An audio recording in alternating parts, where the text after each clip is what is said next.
Heard this beat in my dream.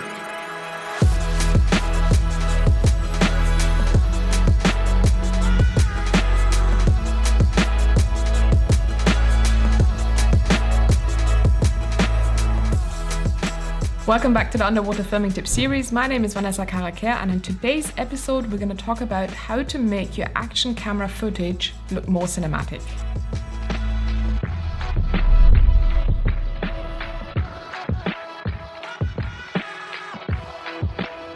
If you own an action camera, it doesn't matter which brand, here are 8 tips how to get the most out of your action camera. And more importantly, how to make that footage look cinematic. And before we start, a massive shout out to Lutz for providing most of the footage shown in this episode. He joined us on the Red Sea trip. If you haven't seen the video, go and check it out. Most of the shots were filmed on the GoPro Hero 7. So let's dive right into it. It doesn't really matter what kind of action camera you have. Most of the action cameras these days have similar settings and similar options. So if it's a GoPro Hero 7, a DJI Osmo Action, or Rollei, or any other brand, these tips are going to work with most of these cameras. So tip number 1 is film in a flat profile. The GoPro users, you will set the camera to Pro Tunes. The DJI Osmo Action, I think it's seen a day. That's sort of the most cinematic flat profile you can get. The other brands, you're gonna have to just do some research. What is the flat profile for your specific model? A flat profile will give you more flexibility in color correction and will give you the most dynamic range for your camera. The flat profile essentially brings down all of the settings.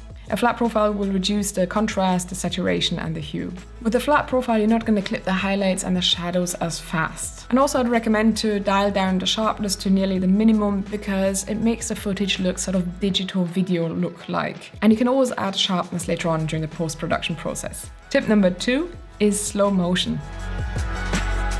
Shoot in higher frame rate and slow it down later on in post-production. Slow motion will instantly make your footage look more cinematic and it will smoothen out your shots tremendously.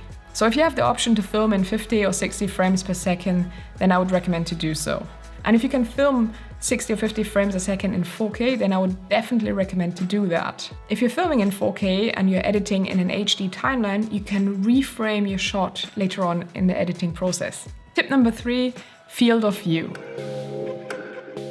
Change the field of view of your action camera. The action cameras usually have a very wide field of view, and that's a typical look that you know from the GoPro cameras, that fisheye look.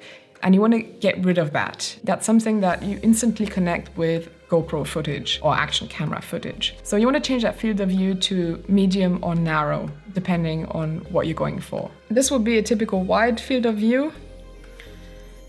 And then you can change it to, let's see, narrow. And then you can see the difference. So here you can change the settings. This is our old GoPro Hero 3. I don't have the Hero 7 here right now. Most action cameras have the option to change the field of view. You just have to check the manual to see where you can change that setting. Tip number 4 is stabilization. If you have a newer version of an action camera, they usually have some kind of image stabilization. They're digital, but these days they really work very well. So turn on Hyper Smooth or Rock Steady or whatever it's called on your action camera, and that's going to help get really nice, smooth shots. And the trick here is not only to put on the digital image stabilization, it's also to keep the camera as steady and as smooth as you can.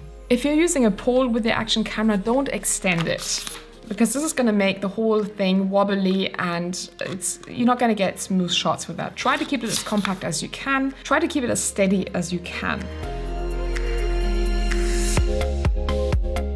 And if you have money to spare, well then maybe get a little tray with 2 grips on each side, and then you can hold it even steadier.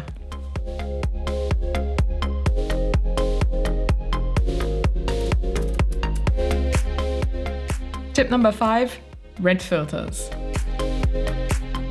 If you can, get a red filter. This will help bring back the colors that you lose with every meter you go deeper. We talked about white balance in the previous episode, so go and check that out. We're gonna have an episode on red filters in upcoming videos.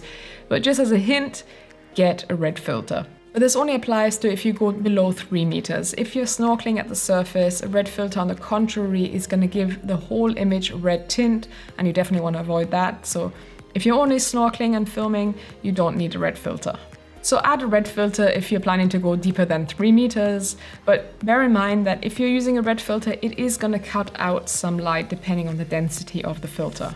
If you go below 10 meters, well, these action cameras don't have a very powerful sensor, so they're not very sensitive to light, which means they don't have a very good low light capability. So if you add a red filter in front of an action camera, you're going to block a lot of light. Going beyond 15 meters, depending on the brightness and the clearness of the water, you're going to start introducing noise and the quality of the image is not going to be as good. So to get the best quality shots, stay in the shallows with bright sunlight and clear water. That's when these action cameras work best. And as a side tip, if you're filming in greenish waters, so in lakes or in sort of kelp forests, instead of using a red filter, I'd recommend to use a magenta filter. And for action cameras, there are different options how to actually mount the filter. Some manufacturers provide filters like this, and then you can just clip them on. The downside to this is you are going to scratch the filter sooner or later. So what I'd recommend to get is one of those round ones where you can screw on or screw off the filters, and you can use any regular filters that you already have, or you can buy them in advance. If you know that you're going to get a bigger setup sometime, you can get a bigger filter and you can just screw that on. So you don't invest 2 times, you save your money, and you're not limited to the specific brand or manufacturer that provides a certain type of filters. In this case, you can add an ND filter, polarizer, whatever you want to add, what makes sense, depending on what you want to film, above water, underwater. And the good thing about those is you have a lens cap, so you can actually add the cap in front of the filter and you're not going to scratch the filter. So these were all tips before the filming, and now the next tips are going to be after the filming, so during the editing process. Tip number 6, widescreen bars. Adding widescreen bars to your footage is going to imitate that wide look, that cinematic look that everybody knows. So adding those bars during your editing is going to make your footage look more cinematic, even if they are fake widescreen bars. If you search free widescreen bars online, you can have plenty of different options. They have different aspect ratios, and you can just choose the one that you like best. And once you downloaded a template, you can just simply drag and drop it into your timeline.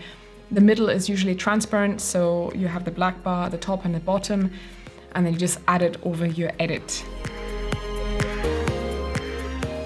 And the other option that you have is you can add an adjustment layer, like in Premiere Pro. You just drag and drop the adjustment layer over your edit, and then you add a crop effect to it. Once you added the effect to your adjustment layer, you can say add a 13% crop at the top and 13% crop at the bottom. And that will give you the widescreen bars as well. So there are plenty of options to add widescreen bars. Just choose whatever works best for you. Tip number 7 is color correction. Color correction is one of the most important parts. Don't just edit your footage and export it.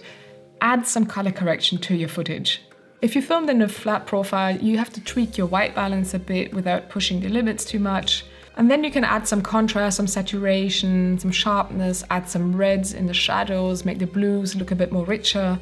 And if you want to, you can add a slight vignetting just to draw the attention to the center of the image. There's a lot of things that you can do in color correction. You can also add a blur effect and then mask out the center of the image to sort of imitate the shadow depth of field look a bit that you can't really achieve with those action cameras. And you can get rid of the distorted edges of the action cameras, but you don't need to overdo it with that blur mask. That's mainly when you're really close to subjects. If you're further away, then the corner sharpness shouldn't be an issue, and you cannot imitate that shallow depth of field anyway. That's only going to work if you're nice and close to a subject. And if all of this sounds too complicated for you, well, don't worry. We're going to have an episode on color correction very soon. And tip number 8 is music and sound effects. So now you're done, right? You filmed, you edited, you color corrected, and now you can export. Right? Wrong. First off, choose your music wisely. And secondly, have licensed music. Don't just add any odd copyrighted music. Make sure that you have a license for the music that you're using. We're going to be talking about how to edit to music in an upcoming episode, but I just want to give you the tip now that sound effects are super important. Try adding some natural sounding atmospheric effects if you have waves crashing in, if you're at the beach, if you're underwater. Find the sound effects that would match that scene. If you have sea lions, for example, lying around, add noise of sea lion. If you have seagulls passing through your image, then add the noise of seagulls. The white shark moving very fast. I mean, you would never hear that in real life. Some kind of whoosh, and it just makes it more dramatic.